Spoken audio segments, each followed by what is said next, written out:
Reciba mi cordial saludo, doctor Luis Vigo. Voy a realizar mi exposición acerca de qué es un paciente politraumatizado y cómo identificar un paciente politraumatizado. Respondiendo a la primera pregunta, el paciente politraumatizado es aquel que presenta lesiones a consecuencia de un traumatismo que afectan a dos o más órganos, o bien que presente al menos una lesión que pone en riesgo su vida. La segunda pregunta es ¿cómo identificar un paciente politraumatizado? Para identificar a un paciente politraumatizado debemos saber que se pueden clasificar en politraumatizado leve, politraumatizado moderado y politraumatizado grave. El leve presenta lesiones superficiales, contusiones sin heridas ni fracturas. El politraumatizado moderado presenta contusiones y heridas que generan incapacidad funcional mínima. Y el politraumatizado grave son los pacientes con heridas expuestas, fracturas e impactos a grandes velocidades. Saludos cordiales, doctor Luis Vigo. Mi nombre es Nicole Sanginés y en esta oportunidad hablaré sobre la aplicación del ATLS en el manejo del trauma. Voy a empezar nombrando los principios del ATLS, que son la evaluación primaria y rápida del paciente, la resucitación y la estabilización que deben realizarse según su orden de prioridades. Se debe analizar las necesidades del paciente y los recursos disponibles simultáneamente y ofrecer una atención de alta calidad.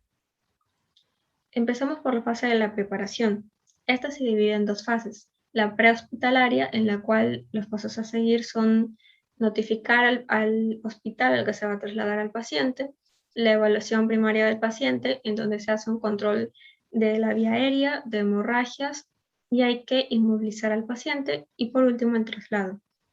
La siguiente fase es la fase intrahospitalaria, en la que el equipo médico previamente se ha preparado, ellos y a sus instrumentos necesarios para la correcta e inmediata atención del paciente. Luego tenemos al triaje, el cual es un método de selección en el que se le da una atención a los pacientes dependiendo de sus necesidades terapéuticas y sus recursos disponibles. La siguiente es la evaluación primaria. El tiempo crucial para la valoración de un paciente es de 90 segundos. En primer lugar, hay que verificar si el paciente puede hablar o no.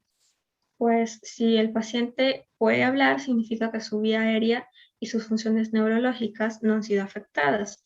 De lo contrario, si no responde, habrá que seguir el procedimiento inmediatamente, en el cual empezamos por el manejo de la vía aérea, puesto que esta puede estar obstruida por una caída de la lengua, por un cuerpo extraño, por una hemorragia o puede haber una quemadura inhalatoria.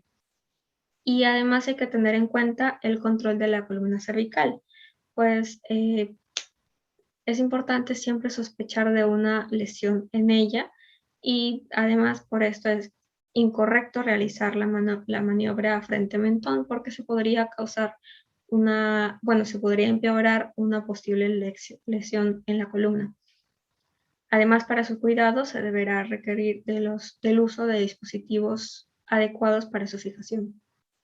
El siguiente paso consiste en la ventilación del paciente para asegurar la permeabilidad de la vía aérea y donde debemos garantizar una buena oxigenación. Luego hay que hacer un control de hemorragias. Aquí es importante observar detalles como el color de la piel y verificar el pulso. Estos tres pasos son los puntos más importantes que deben realizarse con inmediatez y que deberán ser repetidos constantemente. El siguiente paso sería el de un examen neurológico, en el cual se debe tomar en cuenta la escala de Glasgow, la reacción ocular y los signos de focalización. Y por último, la exposición del paciente, en el cual se debe cortar con tijeras la ropa del paciente para verificar alguna otra lesión oculta que pueda haber en otra zona de su cuerpo, pero es importante prevenir una hipotermia. Los siguientes pasos, como mencioné previamente, sería la fase intrahospitalaria, en donde con ayuda de un equipo médico se atenderá al paciente para darle posteriormente los cuidados definitivos que el paciente necesite. Esto es todo por hoy. Muchas gracias por su atención.